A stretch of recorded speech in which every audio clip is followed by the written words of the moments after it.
قل إن صلاتي ونسكي ومحياي ومماتي لله رب العالمين আল্লাহ রাব্বুল আলামিন বললেন কুরবানি রাসূলুল্লাহ বলতেছেন, রাসূলুল্লাহকে রব্বুল আলামিন বলতেছে, হে রাসূল আপনি বলে দেন নামাজ কুরবানি, আমার নামাজ, আমার কুরবানি, আমার জীবন মরণ সবকিছু রব্বুল আলামিনের জন্য।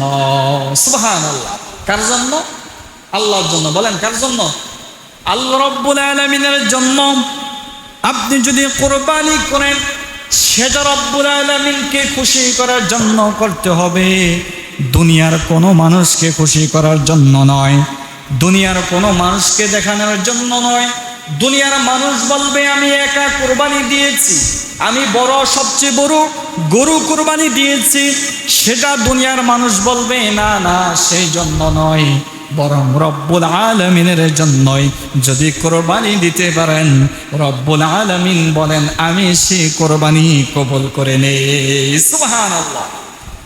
আল্লাহ রাব্বুল আলামিন বলেন ফাসাল্লি লিরাব্বিকা ওয়ানহার, হে রাসূল আপনি বলে দেন যে কুরবানি এবং নামাজ, তোমরা নামাজ আদায় করো এবং কুরবানি করো, নামাজ করো, কুরবানি করো। সুবহানাল্লাহ।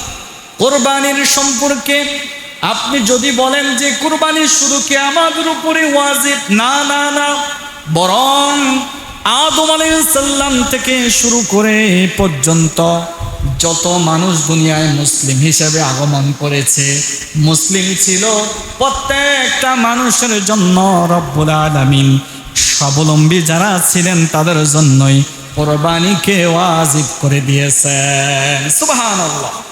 কুরবানি সেটা কেমন কুরবানি হবে? আমরা সবাই জানি ইব্রাহিম আলাইহিস সালাম থেকে শুরু করে আমাদের যে কুরবানি, ইব্রাহিম আলাইহিস সালামকে রব্বুল আলামিন স্বপ্নে দেখাইলেন যে আপনি আল্লাহর জন্য কুরবানি করেন। ইব্রাহিম আলাইহিস সালাম তিনি কুরবানি করলেন, উট কুরবানি দিলেন, কিন্তু তার কুরবানি রব্বুল আলামিন আমারও স্বপ্নে দেখাইলেন আপনার প্রিয় জিনিস, প্রিয় বস্তুটাকে রব্বুল আলামিনের জন্য কুরবানি করেন। বলেন না সুবহানাল্লাহ। কার জন্য? আল্লাহর জন্য কুরবানি করেন। তিনি চিন্তা করলেন যে আমার তো প্রিয় বস্তু একটাই, সেটা হলো আমার সন্তান। সুবহানাল্লাহ বলবেন না? আমার সন্তান, আমার প্রিয় জিনিস হলো আমার সন্তান। ইসমাঈল আলাইহিস সালাম হলেন আমার সন্তান, অতএব ইসমাঈল আলাইহিস সালামকে আমি আল্লাহর রাস্তায় কুরবানি দিব। দেখেন ইসমাঈল আলাইহিস সালামকে যখন বললেন যে চলো তোমাকে নিয়ে যাব ওই ময়দানের মধ্যে গিয়ে তোমাকে কুরবানি করব, সন্তানকে যখন এই কথা বলল, দেখেন ওই সন্তানের বয়স ছিল 10 থেকে 11-12 বছর। তিনি বললেন যে আপনি কোরবানি দিবেন, আল্লাহ বলেছে চলেন, আমাকে নিয়ে চললেন, আমি ধৈর্য ধারণ করব, কোনো সমস্যা নাই। সুবহানাল্লাহ বলবেন না? কেমন নবী! একজন ইব্রাহিম আলাইহিস সালাম তিনিও নবী, তার সন্তান ইসমাঈল আলাইহিস সালাম তিনিও নবী, তিনিও বলতেছে যে আমিও আল্লাহর জন্য কোরবানি হতে রাজি আছি। সুবহানাল্লাহ। যদি এখন যদি এই অবস্থা হতো, কাউকে যদি বলতো যে তুমি তোমার সন্তানকে কোরবানি দাও, সেটা হয়তো আমাদের পক্ষে সম্ভব হতো না। কিন্তু দেখেন কেমন নবী ছিলেন, রব্বুল আলামিন নবীদেরকে রব্বুল আলামিন পরীক্ষা করেন। সবচেয়ে বেশি রাসূলুল্লাহ সাল্লাল্লাহু আলাইহি সাল্লাম বলেন যে আদম আলাইহিস সালামকে সবচেয়ে বেশি আল্লাহ তাআলা পরীক্ষা করেছেন। সুবহানাল্লাহ। সবচেয়ে বেশি আদম থেকে এবং ইব্রাহিম আলাইহিস সালামকে আল্লাহ তাআলা বেশি পরীক্ষা করেছেন। সুবহানাল্লাহ। এই জন্য কুরবানি করতে হবে আল্লাহর জন্য। কার জন্য? জোরে বলেন না, কার জন্য? আল্লাহর জন্য। কুরবানি শুধু মানুষকে দেখানোর জন্য নয়, আল্লাহ তাআলা তো নিজেই বললেন কোরবানির পশু মাংস এবং রক্ত মাংস আল্লাহর কাছে পৌঁছায় না, বরং আল্লাহ রব্বুল আলামিনের কাছে ওইটাই পৌঁছায় যেটা তাকওয়া অর্জন করেছে। তাকওয়া মুত্তাকি যেই ব্যক্তি, অন্তরের জিনিসটাই আল্লাহ তাআলাই কবুল করেন। সুবহানাল্লাহ। অন্তরে আপনার কি আছে? আপনি কি মানুষকে দেখার জন্য কুরবানি দিচ্ছেন, নাকি আল্লাহকে খুশি করার জন্য কোরবানি দিচ্ছেন, সেটা অন্তরের খবর জানে কে? জোরে বলেন না, কে জানে? আল্লাহ তিনি নিজে বলতেছে লাইয়ানাল্লাহা লুহুমুহা ওয়ালা দিমাউহা ওয়ালাকিন ইয়ানালাহুত তাকওয়া মিনকুম। সুবহানাল্লাহ। আমার কাছে তোমরা যখন কোরবানি দিবে মনে করবা রক্ত মাংস আমার কাছে এক বিন্দু পৌঁছায় না, বরং আমার কাছে তোমাদের তাকওয়া যেটা সেটাই রব্বুল আলামিন পৌঁছায়। সুবহানাল্লাহ। কোরবানি এটা একটা এমন একটা ইবাদত, যে ইবাদতটুকু রব্বুল আলামিন বললেন ইবাদতটা আল্লাহ তাআলা করলে, মানুষ করলে আল্লাহ সবচেয়ে বেশি খুশি হয়। আল্লাহ তাআলার কাছে যদি আপনি কোরবানি করতে পারেন, কোরবানির জন্য আপনার কতটুকু সম্পদ থাকা প্রয়োজন, কতটুকু সম্পদ আপনার কাছে থাকলে আপনি কোরবানি দেওয়া লাগবে? এক নাম্বার প্রশ্ন। আজকে আপনাদেরকে ইনশাল্লাহ মাসালার ব্যাপারে যত প্রশ্ন আছে ইনশাল্লাহ বলার চেষ্টা করব। এক নাম্বার, কোরবানি কাদের উপর ওয়াজিব? এক নাম্বার প্রশ্ন, কোরবানি কাদের উপরে ওয়াজিব? কোরবানি হলো ওই ব্যক্তির উপর ওয়াজিব যিনি সুস্থ মস্তিষ্ক, সাবালক এবং নেশাব পরিমাণ সম্পদের মালিক, তার উপরে কোরবানি ওয়াজিব। বিষয়টা বুঝছেন? যে ব্যক্তি সুস্থ, পাগলের উপরে কোরবানি ওয়াজিব না। যে ব্যক্তি সুস্থ, যেই ব্যক্তি স্বাবলম্বী, নেশাব পরিমাণ সম্পদ যার আছে, তার উপরে কোরবানি ওয়াজিব। এখন আসেন, আমরা বুঝলাম সাবালকের উপরে কোরবানি ওয়াজিব, একজন সুস্থ মানুষের উপরে কোরবানি ওয়াজিব, কিন্তু নেশাব পরিমাণ সম্পদ থাকলে কোরবানি ওয়াজিব। নেশাব পরিমাণ তো বুঝলাম না, এটা একটু বুঝিয়ে দেন। নেশাব পরিমাণ, এবার আসেন নেশাব পরিমাণ সম্পদ কতটুকু? রাসূলুল্লাহ সাল্লাল্লাহু আলাইহি সাল্লাম বলেন নেশাব পরিমাণ সম্পদ হলো আপনার কাছে 52.5 তোলা রূপা এবং 7.5 তোলা স্বর্ণর পরিমাণ টাকা যদি আপনার কাছে থাকে, তাহলে আপনার উপরে কোরবানি ওয়াজিব। এখন হুজুর এটা তোর হিসাব তো জানি না, এটার হিসাব একটু বুঝিয়ে দেন। হ্যাঁ, এটার হিসাবটা আপনাদেরকে বুঝিয়ে দিচ্ছি, এটা আরো সহজ। আপনি হিসাব ধরবেন রূপার। কিসের হিসাব? রূপা। রাসূলুল্লাহ সাল্লাল্লাহু আলাইহি সাল্লামের জমানায় স্বর্ণ রূপার এক দাম ছিল, প্রায় কাছাকাছি দাম ছিল, কিন্তু এখনকার স্বর্ণের দাম অনেক বেশি আর রূপার দাম একদম কম। এই জন্য ওলামায়ে কেরামরা বলেছে রূপার হিসাবটা করবে, তাহলে সকলেই কোরবানি দেওয়ার উপযুক্ত হবে। সুবহানাল্লাহ। তাহলে দেখেন 52.5 তোলা রূপার কথা বলা হয়েছে। 52.5 তোলা রূপার, এখানে রূপার 3টা হিসাব আছে। একটা হচ্ছে 18 ক্যারেটের রূপা, একটা 20 ক্যারেটের, একটা 22 ক্যারেটের। আপনি কোনটা ধরবেন? সর্বোচ্চটা ধরবেন। কয়টা ধরবেন? সর্বোচ্চটা। 22 ক্যারেটের রূপার দাম এখন বর্তমান বাজারে 73 থেকে 75,000 টাকা। 73 থেকে 75,000 টাকা এখন বর্তমানে এই স্বর্ণের রূপার দাম। আবার যদি 18 ক্যারেট ধরেন সেটা হলো 67,000 টাকা। কয় টাকা? 67,000 টাকা। তাহলে আপনি যদি 67,000 টাকাও ধরেন এও হবে, যদি আপনি 70 থেকে 75,000 টাকা ধরেন এও হবে, কারণ রূপার 3টা হিসাব আছে। 3টা হিসাবের মধ্যে আপনি যদি 3টা হিসাব করেন, যেটাই আপনি ধরেন এটা ধরলে আপনার কোরবানি হবে। এখন আসেন, কোরবানি দিতে হলে যে আপনার যে সম্পদটা আছে 70 থেকে 75,000 টাকা, এই সম্পদটা কতদিন আপনার থাকা লাগবে? কতদিন আপনার কাছে থাকা লাগবে? যাকাত দিতে হলে 1 বছর আপনার কাছে সম্পদ থাকা শর্ত, কিন্তু কোরবানি 1 বছর থাকা শর্ত না।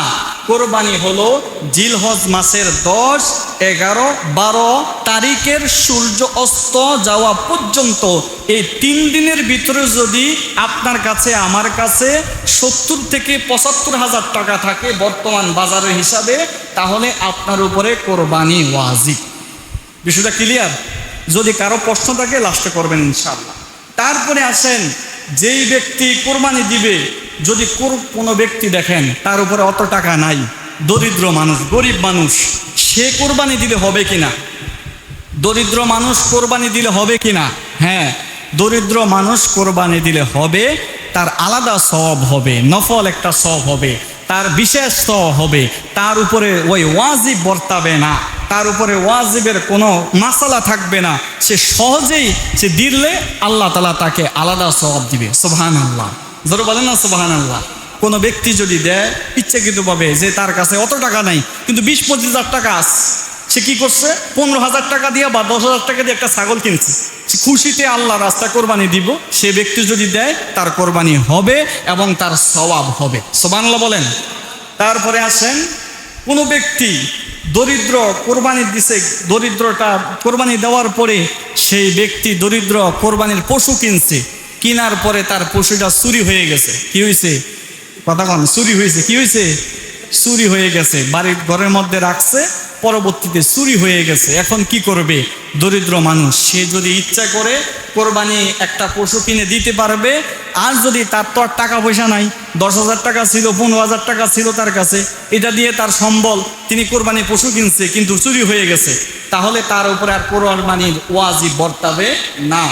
মাসালা হলো, কোনো ব্যক্তি কোরবানি দেওয়ার পরে ওই পশু, চুরি হওয়া পশু পাওয়ার পরে, গরিব মানুষ সে পশু পাইছে, সে কি করছে, চিন্তা করছে, আরে গরু কোরবানি দেওয়ার জন্য একটা পশু কিনলাম, দেখি আর একটা ব্যবস্থা করতে পারে কিনা। ধরেন আরেকজনের কাছ থেকে 15,000 টাকা বা 10,000 টাকা হাওলা টানছে, আইনা তিনি আর একটা পশু কিনছে কোরবানি দেওয়ার জন্য। তো কোরবানি দেওয়ার জন্য পশু একটা কিনছে, চুরি যেটা হয়েছে সেটাও পাইছে। কয়টা হয়েছে? 2টা। এই 2টাই কোরবানি দিতে হবে। কথা বলেন, 2টাই কোরবানি দিতে হবে। কেন? এর কারণ হচ্ছে তিনি তার ওয়াজিব নিজের উপরে নিয়ে নিছে, ওয়াজিব নিজের উপরে নিয়ে নিছে। এই জন্য এই শরীয়তের বিধান হলো তাকে 2টাই কোরবানি দিতে হবে। কিন্তু দরিদ্র, এই মাসালা গেল, ধনী মানুষ যার উপরে কোরবানি ওয়াজিব, সেই ব্যক্তি যদি কোরবানি দেওয়ার জন্য একটা পশু ক্রয় করে, তাহলে পশুটা চুরি হয়ে গেছে। চুরি হয়ে যাওয়ার পরে তিনি চিন্তা করলেন যে আমার যেহেতু টাকা আছে, আরেকটা আমি কিনে ফেলি। ওই ব্যক্তি আরেকটা কিনতে হবে, কারণ তার উপরে ওয়াজিব, তার কাছে টাকা আছে, এই জন্য আরেকটা পশু কিনতে হবে। কেনার পরে ওই যে চুরি হয়ে গেছে যে পশুটা, সেটা আবার পাইছে। এখন 2টা হয়েছে। কয়টা হয়েছে? 2টা। ধনী ব্যক্তি যে কোনো একটা কোরবানি দিলে হবে, যে কোনো একটা কোরবানি দিলে হবে। মাসালাটা পার্থক্য বুঝছেন? দরিদ্র মানুষ 2টাই দিতে হবে, কিন্তু গরিব যে, আরে ধনী যে, সে 2টা পশু পাওয়ার পরও একটা দিতে হবে। কয়টা? একটা, কারণ তার উপরে একটা বর্তাইছে। কথা বুঝতে পারছেন? গরিব মানুষ সে যদি নিজের উপরে ওয়াজিব করে নেয়, তাহলে কোরবানি দেওয়া ওয়াজিব। বিষয়টা বুঝছেন? এই জন্য কিছু মাসালা আছে নিজের উপরে ওয়াজিব করা যায় না। এরপরে আসেন, কি কি পশু দ্বারা কোরবানি দেওয়া যাবে? আমরা এলাকার মধ্যে আমরা জানি, অনেকে জানি যে গরু আর ছাগল, এটা আমরা শুধু বাংলাদেশের মানুষের দেয়, তো এটা অনেকে জানি। কি কি পশু দ্বারা কোরবানি দেওয়া যাবে? 1 নাম্বার ওট। 1 নাম্বার কি? 2 নাম্বার গরু, 3 নাম্বার হচ্ছে মহিষ, 4 নাম্বার গরু ছাগল, 5 নাম্বার দুম্বা, 6 নাম্বার ভেড়া। 6 প্রকার পশু দিয়া কোরবানি জায়েজ। কয় প্রকার? 6 প্রকার। 6 প্রকার পশু দিয়ে আপনি কোরবানি দিতে পারবেন। পাহাড়ে বঙ্গলে, বন জঙ্গলে যে পশুগুলো আছে, হরিণ আছে, অনেক কিছু আছে, সেগুলো দিয়ে আপনি কোরবানি দিতে পারবেন না। মাত্র 6 প্রকারের কথা হাদিসের কিতাবে আসছে। পশুর, একটা পশুতে কয়জন শরিকদার হতে পারবে?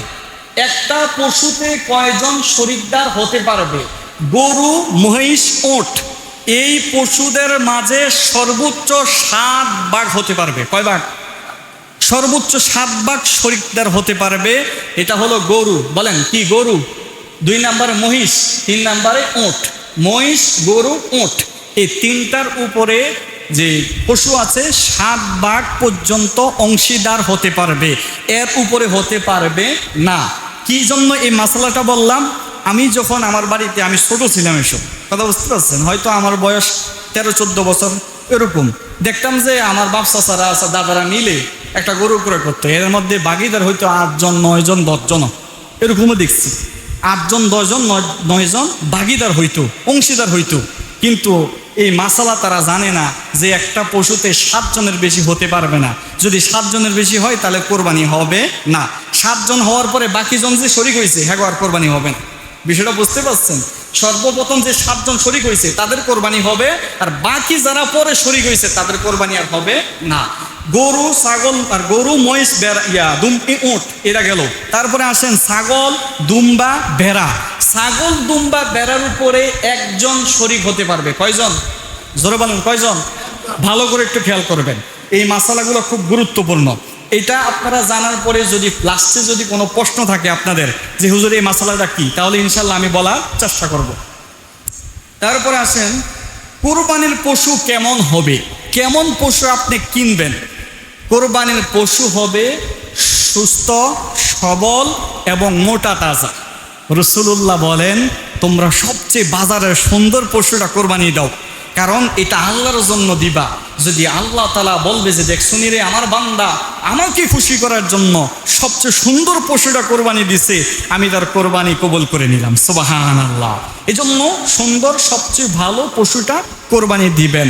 খোরা, ল্যাংরা, লেজ ছাড়া, কান পাড়া, দাঁত নাই, এগুলা কোরবানি দিবেন না। খুঁতওয়ালা কোনো সমস্যা আছে গরুতে, সেই রকম গরু দিয়ে কোরবানি না দেওয়াটাই ভালো। এ ব্যাপারে অনেক বিস্তারিত মাসালা আছে, জুমার দিন সব তো আর বলা যায় না। যদি কোনো কিছু আর বলার আপনাদের প্রয়োজন হয় জানার, ইনশাল্লাহ আমি তো আছি, জানতে পারবেন। গোস্ত বন্টন কিভাবে করবেন?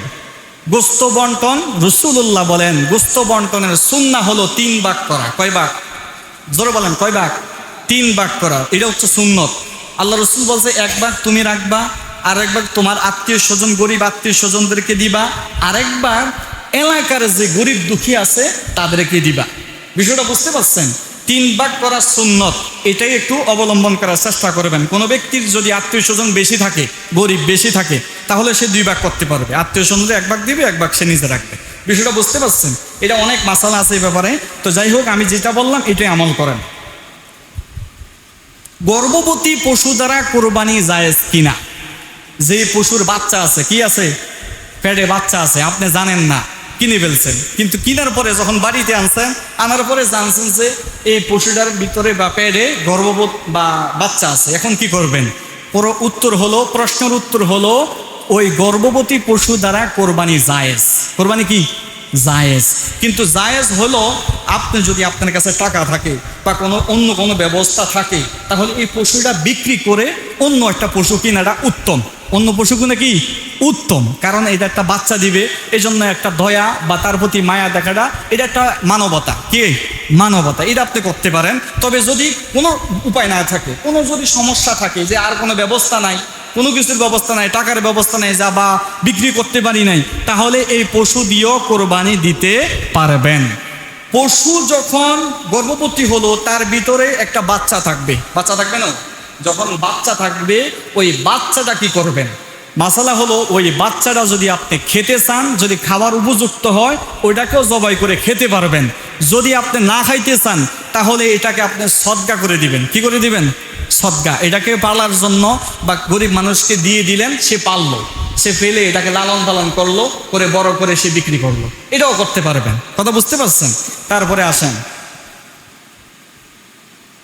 বন্দা পশু। বন্দা, যেই পশুর কোনো বাচ্চা কাচ্চা হয় না, আছে না? আছে না? এরকম অনেক পশু আছে বাচ্চা কাচ্চা হয় না। বন্দা পশু দ্বারা কোরবানি জায়েজ কিনা? উত্তর হলো বন্দা পশু দ্বারা কোরবানি জায়েজ। কোরবানি কি? জায়েজ। এটার মধ্যে খুঁত, ওই যে অন্য যে খুঁত আছে, কান নাই, লেজ নাই, দাঁত নাই বা পাগল, এরকম যদি হয় তাহলে কিন্তু কোরবানির সমস্যা হবে। কিন্তু যদি বন্দা হয়, এটার কোনো বাচ্চা হয় না, কিন্তু দেখতে স্বাবলম্বী, মোটা তাজা সুন্দর, এটা কোরবানি দিতে পারবেন, কোনো সমস্যা নাই।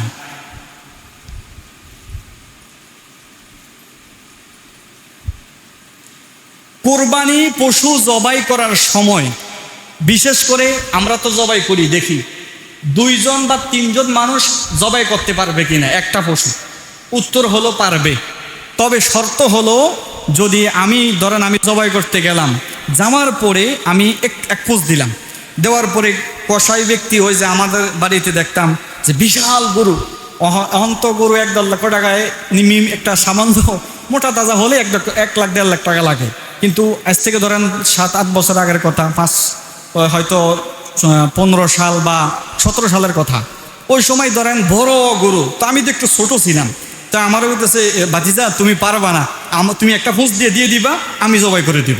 আমি ঠিক আছে, বড় একদম বিশাল আবাল গরু বড়। তো গেছি, যাওয়ার পরে আমি পোঁচ দিয়ে আল্লাহ বিসমিল্লাহ আল্লাহু আকবার বলে দোয়াটা পরে আমি জবাই করলাম, 1 পোঁচ দিলাম। ওই ব্যক্তি এরপরে পুরোটা জবাই করে নিল, কালো কষাই তো আপনি যে জবাই করলেন, শর্ত হলো ওই ব্যক্তিও বিসমিল্লাহি আল্লাহু আকবার বলতে হবে। বলেন বিসমিল্লাহি আল্লাহু আকবার বলতে হবে। সবাই বলেন বিসমিল্লাহি আল্লাহু আকবার বলতে হবে, না হয় ওই কোরবানি শুদ্ধ হবে না। বিষয়টা বুঝতে পারছেন? এই ব্যাপারে খুব সতর্ক থাকবেন। আচ্ছা, এটা আমাদের কুমিল্লাতে সবচেয়ে বেশি ঝামেলা। সেটা হলো, আমি যত জায়গায় আমাদের কুমিল্লাতে কোরবানি দিচ্ছি, জবাই করছি, গেলে যায় হুজুর আমার নামে কোরবানি, আমার বোন নামে কোরবানি, অমুকের নামে কোরবানি, হোমুকের নামে কোরবানি। আচ্ছা বলেন তো কোরবানি কার নামে হবে? একটু সবাই বলেন কোরবানি আল্লাহ হবে না? হ্যাঁ, কিন্তু এই ভুলটা সবাই করে যে আমার নামে কোরবানি, অমুকের নামে কোরবানি, হোমুকের নামে কোরবানি। না, এভাবে বলার কোনো সুযোগ নাই। কোরবানি হবে আল্লাহর নামে। কার নামে বলেন? জোরে বলেন। আল্লাহর নামে কোরবানি। আপনি বলবেন, যখন ইমাম সাহেব আপনার বাড়িতে যাবে, বলবেন যে হুজুর অমুকের পক্ষ থেকে, ইমরান ভাইয়ের পক্ষ থেকে, ইউনুস ভাইয়ের পক্ষ থেকে, ওই অমুকের পক্ষ থেকে কোরবানি আল্লাহর নামে দিলাম। সুবহানাল্লাহ বলেন। কি বলেন? সুবহানাল্লাহ বলেন। এইটা হবে পক্ষ থেকে। কি থেকে? ও পক্ষ থেকে। এটা আমাদের কুমিল্লাতে সবচেয়ে বেশি সমস্যা। আমি যখন কুষ্টিয়া ঝিনাইদহ ছিলাম, ওই সময় তারা, আমি গেলে বলতো যে হুজুর আমার পক্ষ থেকে, আমার স্ত্রীর পক্ষ থেকে, অমুকের পক্ষ থেকে। তারা পক্ষ থেকে বলে, আপনার নামে না, বরং আল্লাহর পক্ষ থেকে, আল্লাহর নামে কোরবানি হবে। বলতে হবে যে আমার পক্ষ থেকে আমি আল্লাহর নামে কোরবানি দিলাম। সুবহানাল্লাহ বলেন। এটা খুব খেয়াল করবেন, এটা আমাদের কুমিল্লাতে সবচেয়ে বেশি সমস্যা। আচ্ছা, কোরবানির পশু দ্বারা কোনো উপকৃত হতে পারবেন কিনা? কোরবানির পশু আনছেন, আনার পরে এটার দুধ দেখছেন, এটার ওলাইনে দুধ আছে, আবার দেখছেন যে এটা দ্বারা কোনো কাজকর্ম করা বা কোনো কিছু সুবিধা নেওয়া, এক কথায় কোরবানির পশু দ্বারা কোনো সুবিধা নেওয়া যাবে কিনা? প্রশ্নের উত্তর হলো কোরবানির পশু দ্বারা কোনো সুবিধা নেওয়া যাবে না। যদি আপনি দেখতেছেন এটার ওলাইনে দুধ, প্রচুর পরিমাণ দুধ, কি করবেন এখন? এই দুধগুলা দোয়াইয়া আপনি সদকা করে দিবেন। কি করে দিবেন? সদকা করে দিবেন, গরিব মানুষকে দিয়ে দিবেন। সেটা আপনি খেতে পারবেন না। কথার কথা, আপনি জানেন না, আপনি খেয়ে ফেলছেন। দুধ আসছে, মহিলারা ঘরে আনছে, আইনা জাল দিয়ে খেয়ে ফেলছে। এখন কি করবেন? শর্ত হলো ওই ব্যক্তি যদি 1 কেজি পরিমাণ দুধ খায়, তাহলে বাজারের দর, এখন আমাদের কুমিল্লাতে দুধের দর কত? হ্যাঁ, 100 টাকা। 100 বা 90 টাকা হোক, যতই হোক, সেটা আপনি এই 100 বা 90 টাকা সদকা করে দিতে হবে। বিষয়টা ক্লিয়ার? 100 টাকা বা 90 টাকা সদকা করে দিতে হবে। তাহলে আপনার কোরবানির আর খুঁত থাকলো না। কোরবানির মাংস বা গোশত কতদিন রাখতে পারবেন? এটা নিয়ে অনেক একতলাফ। তবে আহলে সুন্নাহ ওয়াল জামাতের আকীদা হলো বা মাসালা হলো, কোরবানির পশু আপনি যতদিন ইচ্ছা রাখতে পারবেন, তবে তাড়াতাড়ি খাওয়াটাই উত্তম। যতদিন, যদি 1 বছর রাখেন এও রাখা যাবে, কোনো সমস্যা নাই। 2 বছর যদি রাখতে চান এও রাখতে পারবেন। এটা মাসালার ব্যাপারে আসছে যে ইমাম আবু হানিফার মতে কোরবানির মাংস দীর্ঘদিন রেখে খাওয়া যাবে, এটা জায়েজ আছে। কোরবানির চর্বি বা কোরবানির হাড়, চামড়া, এগুলা বিক্রি করা যাবে কিনা? এগুলা বিক্রি করা যাবে কিনা? প্রশ্নের উত্তর হলো এগুলা বিক্রি করা যাবে, একটা শর্তে। সেই শর্ত হলো আপনি ওইটা বিক্রি করে টাকাটা সদকা করে দিতে হবে। কি করে দিতে হবে? সদকা করে দিতে হবে, গরিব দুঃখীকে দিয়ে দিতে হবে। এটা আপনি নিজের কাজে লাগাইতে পারবেন না।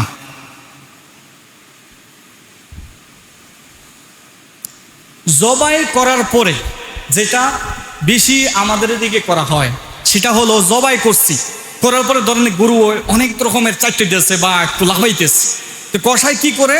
হার্ট অ্যাটাক করে, এটাকে ছুরি দিয়ে একদম করে ভিতরের দিকে দেয়, দিয়ে হার্ট অ্যাটাক করে সাথে সাথে মৃত্যুবরণ করায় তারা।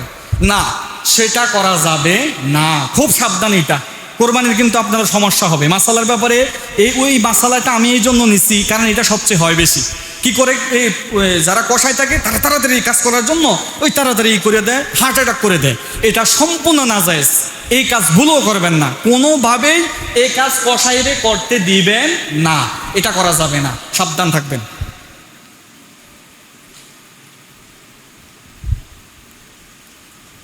অন্যের ওয়াজিবকৃত কোরবানি অন্য মানুষ দিতে পারবে কিনা?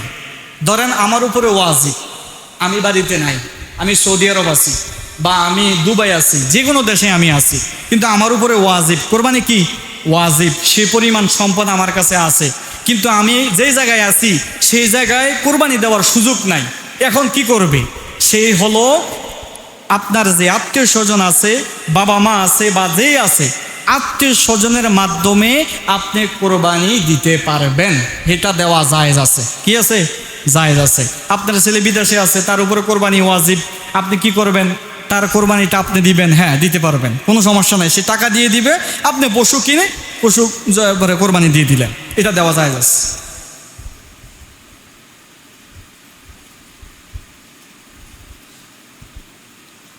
কোরবানির গোস্ত বা মাংস যারা মজুরি দেয়, দেখবেন একজন একটা কোরবানি দিতেছে, সে তো আর কোরবানি একা কাটতে পারে না, গোস্ত একা কাটতে পারে না, একজন সহযোগী বা একটা কর্মচারী লয়। তো এই কর্মচারী বা একজন সহযোগী বা কসাই বলেন, যাই বলেন, তাকে আপনি গরুর মাংস দিয়ে পারিশ্রমিক দিতে পারবেন কিনা? উত্তর হলো তাকে মাংস দিয়ে কোনোভাবে পারিশ্রমিক দিতে পারবেন না। এটা ভুল করি কিন্তু অনেকে, যে তুমি কাজ করছো এই তোমারে গোস্ত দিলাম, না, বলতে হবে যে তুমি কাজ করছো আমি তোমারে টাকা দিলাম, তোমাকে 500 দিলাম, 200 দিলাম, ধরো তোমারে টাকা দিয়ে দিছি, আর এই যে মাংস বা গোস্ত দিলাম তোমার, এটা আমি হাদিয়া দিলাম। কি দিলাম? হাদিয়া দিলাম, তোমারে আমি আল্লাহর রাস্তায় দিয়ে দিলাম। যদি আপনি বলেন যে কোরবানির পশু গোস্ত দিয়ে ওই পারিশ্রমিক সে কষ্ট করছে এই জন্য দিচ্ছেন, তাইলে কিন্তু আপনার কোরবানির সমস্যা হবে। বিষয়টা বুঝতে পারছেন? এটা খুব খেয়াল করবেন।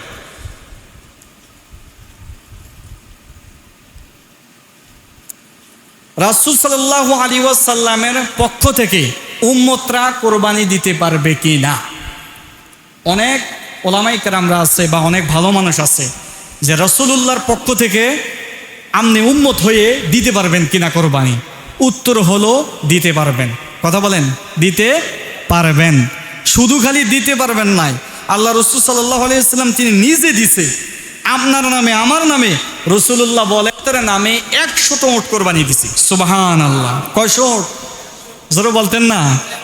কি খুশি না বেজার? কথা কন না কা, খুশি না? খুশি না? আল্লাহ রাসূল দিছে আপনার নামে, আপনার পক্ষ থেকে, তাহলে তো খুশিরই ব্যাপার। অতএব রাসূলুল্লাহ সাল্লাল্লাহু আলাইহি সাল্লাম আপনার পক্ষ থেকে, রাসূলুল্লাহ যিনি সময় ছিলেন ওই সময় আল্লাহ রাসূল কোরবানি দিয়ে গেছে। এখন যদি আপনি ইচ্ছে করেন যে আমি রাসূলুল্লাহর পক্ষ থেকে আমিও কোরবানি দিলাম, আমাকে আল্লাহ সে সমর্থন দিছে, সে টাকা পয়সা দিছে আমাকে, আমিও রাসূলুল্লাহর পক্ষ থেকে কোরবানি দিলাম, এতে রাসূলুল্লাহ বলেন যে এর চেয়ে উম্মত আমার কাছের উম্মত আর কে হতে পারে? সুবহানাল্লাহ। আবার আসেন, কোনো ব্যক্তি যদি মৃত্যুবরণ করছে, আপনার আব্বা মৃত্যুবরণ করছে, এখন আপনার আব্বার পক্ষ থেকে সওয়াবের আশায় যে আব্বার কবরটা জান্নাতের বাগান হোক, একটু সওয়াব হোক, আব্বায় কবরে আছে, আমি আব্বার পক্ষ থেকে কোরবানি দিলাম, সেটা দেওয়া যাবে কিনা? এটার উত্তর হলো দেওয়া যাবে। কি যাবে? দেওয়া যাবে। তার সদগায় হবে, সদগায় জারিয়া হবে তার জন্য। সে আপনার আব্বা আম্মা দাদা দাদি যারা কবরে আছে তাদের পক্ষ থেকে আপনি বললেন যে আমি তাদের পক্ষ থেকে কোরবানি দিলাম, আপনারটাও দিলেন, আপনার উপর তো ওয়াজিবে, তাদের উপর তার ওয়াজিব না, তাদেরকে সওয়াবের জন্য আপনি তাদেরকে দিলেন, সেটা জায়েজ আছে, দিতে পারবেন।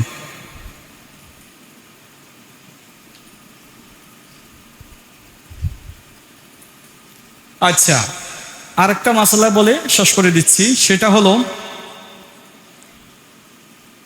কোরবানির যে দিনগুলো আছে, সে দিন হলো 3টা। 1 নাম্বার জিলহজ মাসের 10, 11, 12। বলেন 10, 11, 12। এই জিলহজ মাসের 10 তারিখ, 11 তারিখ, 12 তারিখ, এই 12 তারিখের আবার সব না, 12 তারিখের সূর্য অস্ত যাওয়া পর্যন্ত, অর্থাৎ মাগরিবের আগ পর্যন্ত এই 3 দিনের ভিতরে যে কোনো একদিন কোরবানি দিলে হবে। ধরেন এর ভিতরে কিন্তু রাত্র আছে। কি আছে? কথা কন না, কি আছে? রাত্র আছে না? জিলহজ মাসের 10 তারিখে যে রাত্র আছে, 11 তারিখেও রাত্র আছে, কিন্তু 12 তারিখ তো রাত্র পাচ্ছে না, 2টা রাত্র পাচ্ছে। যদি রাত্রে আপনি কোরবানি দেন তাহলে আপনার কোরবানি হবে কি না? উত্তম হলো দিনে দেওয়া। সরে বলেন, উত্তম হলো কি? দিনে দেওয়া। কেউ যদি কোনো কারণ বশতে কোনোভাবেই দিতে পারছে না, দিনে কোনো ব্যবস্থাই করতে পারছে না, সে যদি রাত্রে দেয় তবে হবে, মাকরুহ হবে। ইমাম আবু হানিফার মতে মাকরুহ হবে, রাত্রে কোরবানি দেওয়া মাকরুহ, এই জন্য দিনে দেওয়াটা উত্তম। দিনে দিয়ে দিবেন। কথার কথা, কোনো ব্যক্তি জিলহজ মাসের 10, 11, 12 তারিখ সূর্যাস্তের আগ পর্যন্ত কোরবানি দিতে পারলো না। সে ধরেন ঈদের আগের দিন হঠাৎ করে তার পরিবার অ্যাক্সিডেন্ট হয়ে গেছে, এরকম হয় না, হঠাৎ করে অ্যাক্সিডেন্ট হয়েছে, সে তার পরিবার সহ হসপিটালে, তাহলে কি কোরবানি দেওয়া সম্ভব? সবাই তো হসপিটালে, এখন হসপিটালে আছে, কি করবে? দিল মাসের 10 তারিখও চলে গেল, 11ও চলে গেল, 12ও চলে গেল, তারপরে তার একটা পশু কিনেও আছে, সেই পশুটা কি করবে? উত্তর হলো সেই পশুটা সে সদকা করে দিবে। কি করে দিবে? সদকা করে দিবে, আল্লাহর হস্তে দিয়ে দিবে, সেটা আর সে কোরবানি দিতে পারবে না। তার এটা কোরবানির সওয়াব হয়ে যাবে, সদকায়ে জারিয়া করে দিতে হবে, তাহলে তার কোরবানি সম্পূর্ণভাবে হয়ে যাবে। কোনো ব্যক্তি যদি ঈদের দিন কোরবানি নামাজ, ঈদের নামাজ আছে না কোরবানির, ঈদের নামাজ পড়লো না পড়ে সে কোরবানি দিয়ে দিল, জবাই করে ফেললো, সে জানে না, কোরবানি দিয়ে দিল, তাহলে কি আপনারা বলেন তো তার কোরবানি হবে? কথা কয় না, হবে না। নামাজ শর্ত, নামাজ পড়তে হবে, এটা একটা শর্ত। নামাজটা সে আদায় করে নিতে হবে, তারপরে সে কোরবানি দিতে পারবে। বিষয়টা বুঝতে পারছেন? তারপরে অনেকে আছেন কোরবানির দিন অনেকে রোজা রাখে, অর্ধেক রোজা বলতে যে ফজরের ওয়াক্ত, ফজরের আঘাত দিয়ে কিছু খেয়ে ফেলার পরে, এটা রাসূলুল্লাহর সুন্নাহ। রাসূল সাল্লাল্লাহু আলাইহি ওয়াসাল্লাম তিনি কি করতেন? ফজর আঘাত দিয়ে খেয়ে ফেলতেন, খাওয়ার পরে তিনি কোরবানির মাংস বা গোশত দিয়ে তিনি ইফতারি করতেন। সুবহানাল্লাহ কইতেন না? তিনি ইফতারি করতেন বা কিছু খাবার গ্রহণ করতেন কোরবানির মাংস দিয়ে। এটা অনেক সওয়াব, এটা করতে পারেন। এটা একটা মাসালা জানিয়ে দিলাম, এটা মোস্তাহাব সওয়াব হয়। আল্লাহ রাসূল এভাবে করতেন, অনেক ওলামায়ে কেরামরা এভাবে করেন, আল্লাহ রাসূলের আমলগুলো ফলো করেন। অতএব এটা যদি করেন তাহলে আপনার সওয়াব হবে, আলাদা সওয়াব হবে, এতে কোনো সমস্যা হবে না। কোরবানির অংশীদার কেমন হবে? কোরবানির অংশীদার আপনারা যে 4-7 জন, 2 জন, 3 জন আপনারা মিলে কোরবানি দিচ্ছেন, এর ভিতরে একজন আছে সুদখোর। কি খোর? কথা কন নাকি? কি খোর? সুদখোর। আর সবাই ভালো, সবাই কি ভালো, সবাই টাকা ভালো, হালাল টাকা। একজনের কারণে সবার কোরবানি শেষ। ভালো করে শুনলেন, একজনের কারণে সবার কোরবানি শেষ, কারো কোরবানি হবে না। খেয়াল করবেন, এই জন্য অংশীদার নিতে খুব সাবধান করে অংশীদার নেবেন। যারা আপনার অংশীদার আছেন, রাগ হইন না ভাই, আপনার টাকাটা হারাম। তো এই মাসালা যেটা আছে, কোরআন হাদিস যেটা আছে, এটা কি আমি বলতাম না? কথা কয় না, কি বলবো না? যেটা আসছে এটা বলতে হবে, আমার এটা বলতেই হবে, আপনাদেরকে জানাইতে হবে, না হয়তো কিয়ামতের ময়দানে আমাকে তো জিহ্বা কেটে ফেলবে। অতএব আমার জানাইতে হবে। সাবধান, যারা অংশীদার থাকবে তাদের যদি সুদের টাকা, ঘোষের টাকা, হারাম টাকা থাকে, কোনো অংশীদারের ভিতরে কোনো সমস্যা থাকে, তাহলে কারো কোরবানি হবে না। এক ব্যক্তি বলতেছে, হুজুর যে আমরা সবাই সুদখোর। সবাই কি? কথা কয় না, কি খোর? সবাই সুদখোর, তাহলে আমরা মিল্লা কোরবানি দিছি, তাহলে কোরবানি হবে? কি এক মাসালা আমারে জিগাইছে, যখন আমি এই মাসালাটা বললাম তখন আমারে বলছে যে হুজুর সবাই সুদখোর, এখন কি করব? সবাই তো সুদখোর, তাহলে কোরবানি কি হবে? আমি কোরবানি হবো? কোরবানি তো হবেই না। মাঝখান দিয়ে আপনার একটু গোস্ত খাইলেন আর কি, এই কারো কোরবানি তো হবেই না। কারণ যে জায়গায় একজনে যদি সুদখোর হয়, কারো কোরবানি হবে না, তো সেই জায়গায় সবাই সুদখোর। তাহলে সুদখোরের কোরবানি হবে না, সে যতই করুক। আল্লাহ তাআলা চায় হালাল, আপনি অল্প হোক, হালালটা আপনি আল্লাহর রাস্তায় দেন, সেটা আল্লাহ কবুল করবে। অতএব হালালভাবে কোরবানি দেওয়ার চেষ্টা করবেন। আর কারো যদি কোনো মাসালা, অনেক মাসালা আছে, সময় তো আর বেশি নাই, এজন্য সংক্ষেপে আমি কিছু মাসালা তুলে ধরলাম, অনেক প্রশ্নের উত্তর তুলে ধরলাম। আল্লাহ রাব্বুল আলামিন যে কথাগুলো বললাম, সে কথাগুলো আগে আমাকে এবং আপনাদের সকলকে আমল করার তৌফিক দান করুক, সকলে বলে আমিন। এবং কোরবানির যত মাসলা মাসাইল আছে, ইনশাআল্লাহ যদি আরো কোনো কিছু জানার থাকে তাহলে ইনশাআল্লাহ জেনে দিবেন। রব্বুল আলামিন আমাদের সকলের কোরবানি কবুল করুন, সকলে বলে আমিন। ওয়া আখিরু দাওয়ানা আলহামদুলিল্লাহি রাব্বিল আলামিন। আসসালামু আলাইকুম ওয়া রাহমাতুল্লাহি ওয়া বারাকাতুহু।